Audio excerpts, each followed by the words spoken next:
Kita semua tahu bahwa harta SDA sumber daya alam kita yang namanya nikel dikeduk habis-habisan untuk membuat Tiongkok jadi raja baterai dunia, yang mana harta kita bisa habis tanpa memberikan keuntungan ke bangsa dan negara. Apa buktinya kalau nikel yang dikeduk itu tidak memberikan keuntungan? Buktinya kita saat ini masih cari hutangan bernegaranya. Bisik-bisik di sana-sini di warung kopi sudah jadi pembicaraan umum, namun pejabat yang melindungi perampokan tambang nikel itu terlalu kuat. Jadi tetap saja pengadukan terjadi dan pengiriman dilakukan besar-besaran tanpa kita tahu isinya apa yang dikirim tadi. Mau litium, fero besinya, apapun yang nempel ikutan yang jauh lebih berharga dari nikel, kita tidak tahu. Orang pejabatnya semua baru semua, bernegaranya mana ngerti sih beginian. Kita ilustrasikan. Kalau Anda pedagang, Anda mau beli barang pasti semurah-murahnya. Ingat ya, Tiongkok itu platform berpikirnya adalah pedagang. Jadi kalau beli sesuatu, selain minta harga murah, pasti minta bonus yang banyak. Dalam dunia tambang, pengedukan bahan baku ada di dalamnya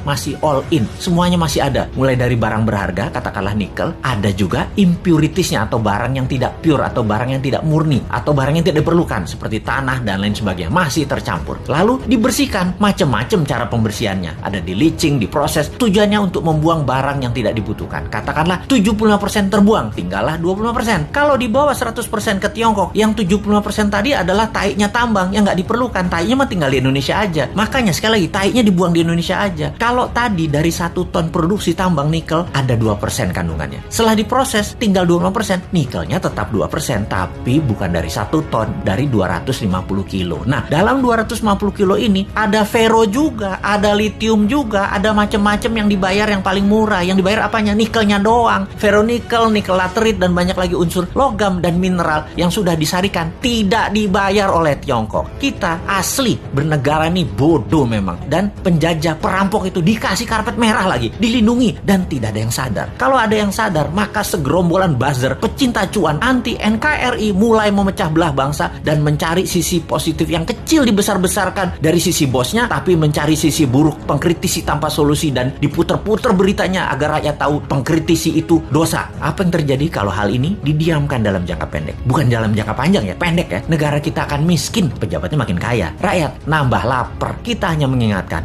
arahnya nantinya. Sebagai contoh sejarah kebodohan penguasa atas kelolaan sumber daya alam, kita mau kasih ilustrasi. Ada 3 negara yang akan kita pakai jadi contoh kali ini, yaitu Nauru, Venezuela, Zimbabwe. Fosfat, oil business, berliannya Zimbabwe. Nauru di tahun 1980-an, negara dengan 7.000 populasi adalah negara yang sangat kaya, bahkan negara terkaya di dunia. Nauru adalah salah satu negara di selatan Pasifik. Nauru menghasilkan fosfat, bahan baku untuk pupuk. Saking kayanya, semua warganya digratiskan untuk melakukan apapun, sampai keluar negeri dibayarin pemerintah, diongkosi. Dan ada joke di sana, dolar itu hanya toilet papers. Dan ini bukan kiasan, dipakai beneran untuk ngelap pantat beneran. Lalu hasil alamnya ternyata habis 20 tahun kemudian. Dan Nauru saat ini menjadi sangat miskin ya.